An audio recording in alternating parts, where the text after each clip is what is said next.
Lesson 5 AP arithmetic progressions.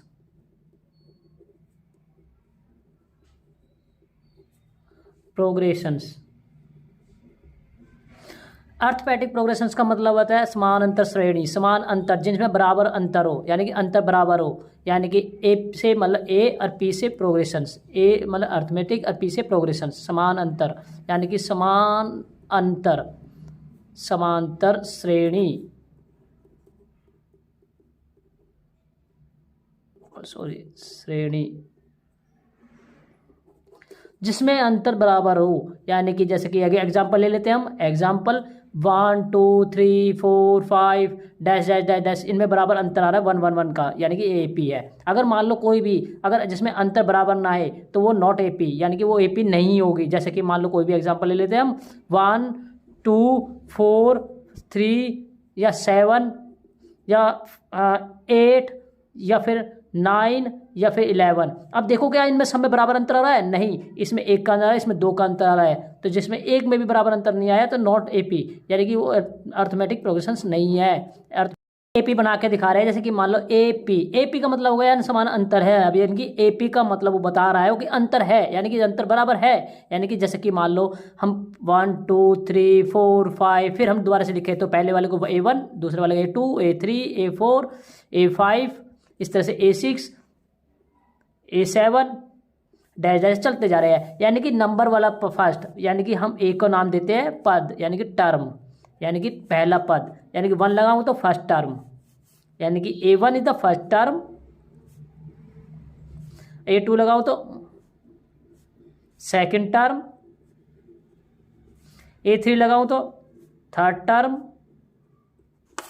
A4 लगाऊं तो fourth term, यानी कि इसी तरह से चलते जाएंगे, टर्म्स निकलते जाएंगे, यानी कि इस तरह से पद निकालना।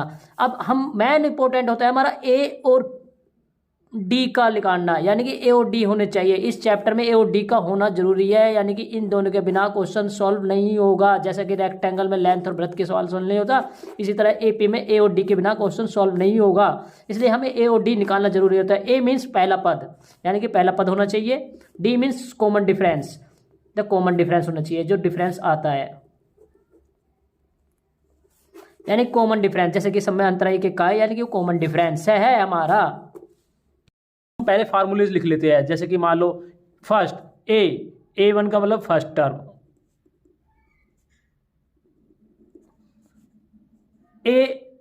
N का मतलब आखिरी नंबर, N मीन्स नंबर, यानी कि नंबर, यानी कि टर्म को कहते हैं हम नंबरों के नाम से पहचानेंगे। नंबर यानी कि कौन सा नंबर। अब AN मतलब आखिरी पद, यानी कि लास्ट टर्म से कन्वर्ट करेंगे हम। लास्ट टर्म हमें इसके फार्मूले लिखने जा रहे हैं। AP यानी कि अर्थमेटिक प्रोग्रेशन, समांतर श्रेणी। फार्मूलेज first A1 means first term, AN means last term या एंड टर्म, nth टर्म, या फिर कह सकते हैं हम लास्ट टर्म।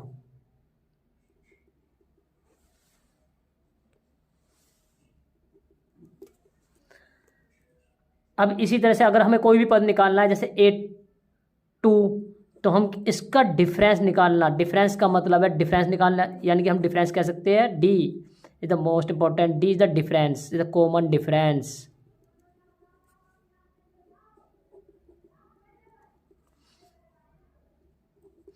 कॉमन डिफरेंस के बिना क्वेश्चन सॉल्व नहीं होगा। A और D के बिना क्वेश्चन सॉल्व नहीं होगा। A तो पहला ही टर्म होता है, D निकालना जरूरी होता है। D कैसे निकालते हैं? जैसे कि मान लो हम एग्जांपल ले लेते हैं। A1 पहला टर्म, A2 दूसरा टर्म, A3 तीसरा term, A4 fourth term, A5 five term, A6 six term, dash dash dash. हमें A1 हो गया हमारा फर्स्ट टर्म, और यानी कि A1 हमारा फर्स्ट टर्म हो गया। D निकालना इधर डिफरेंस, इसमें से इसको माइनस कर देंगे, A2 में से A1 माइनस करना, बस हमें डिफरेंस निकल जाएगा। क्योंकि हमें AP तो दे ही रखा है, गिवन है AP का मतलब समान अंतर श्रेणी है, तो हमें जरूरत नहीं है सबका करने का अलग, तो अंतर तो हमें एक में से निकाल लेंगे हम, है ना। तो नेक्स्ट AN निकालने का तरीका, A प्लस में N-1 ND, ये इसका फार्मूलेज है। यानी कि हम कोई भी टर्म निकालने के लिए N टर्म का फार्मूला हमारा सिंपल सा तरीका, N टर्म nth टर्म, यानी कि या फिर हम इसे कह सकते हैं ए एन, यानी फार्मूला ए प्लस में n minus one the d, इन फार्मूले से। अब एक और भी बहुत लॉजिक तरीका है, एक और फलटा है, जैसे कि मान लो हमें निकालना है 10वां पद, तो ए 10 यानी कि टर्म, ऐसे ए 10 कह सकते हैं या 10th टर्म कह सकते हैं। 10th टर्म फाइंड करना है, तो 10th टर्म फाइंड करने का तरीका बहुत सिंपल सा, आपको जरूरत नहीं है नंबर कौन सा है, देखो ए एन, ए का मतलब टर्म और एन नंबर 10वां नंबर, 10वां नंबर फाइंड करना है, तो फार्मूला लगाओगे ए प्लस में एन माइनस वन डी निकालना है। तो ए की वैल्यू कौन सी होगी हमारी, निकालना है, प्लस का प्लस, नंबर कौन सा 10 माइनस वन है तो डी, एन ए प्लस में इसमें से माइनस कर तो 9d। ऐसे हमें बार बार निकालने में सोल्व प्रॉब्लम क्रिएट करेगी, हमें ऐसा सोल्व करने से अच्छा है कि हम इस तरीके से मेथड को इस्तेमाल करें। ए 10 यानी कि कम कर दो इसमें से ए प्लस में 9d, यानी कि एक कम लिखो सीधा। अगर मुझे निकालना ए 12 तो हम क्या लिखेंगे, ए प्लस में 11d, यानी कि हम इस फार्मूले पर चलते रहेंगे इस तरह से। मान लो मुझे निकालना ए 30 तो हम क्या लिखेंगे, ए प्लस में 29d।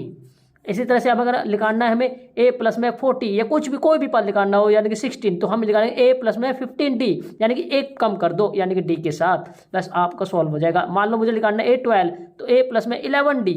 मान लो मुझे निकालना है a 17 तो मान लो हम क्या लिखेंगे, a प्लस में 16d, यानी कि इस फार्मूले पर निकलने का अभी भी a और d का रोल चाहिए, बस आराम से इसमें टर्म निकाल लेंगे। हम मुझे निकालना है 18 टर्म, तो मैं क्या करूँगा, मुझे क्या क्या चीज़ चाहिएगी, यानी कि हम मुझे चाहिएगा, पहला तो फर्स्ट इस फार्मूले को लिखूंगा मैं a प्लस में 18 टर्म है तो a प्लस में 17d, यानी कि हमें a और चाहिए और d चाहिए, वो हमें AP से मिलेंगे। a हमारा पहला होगा और d इनका कॉमन डिफरेंस। नेक्स्ट वीडियो में क्वेश्चन सॉल्व करेंगे।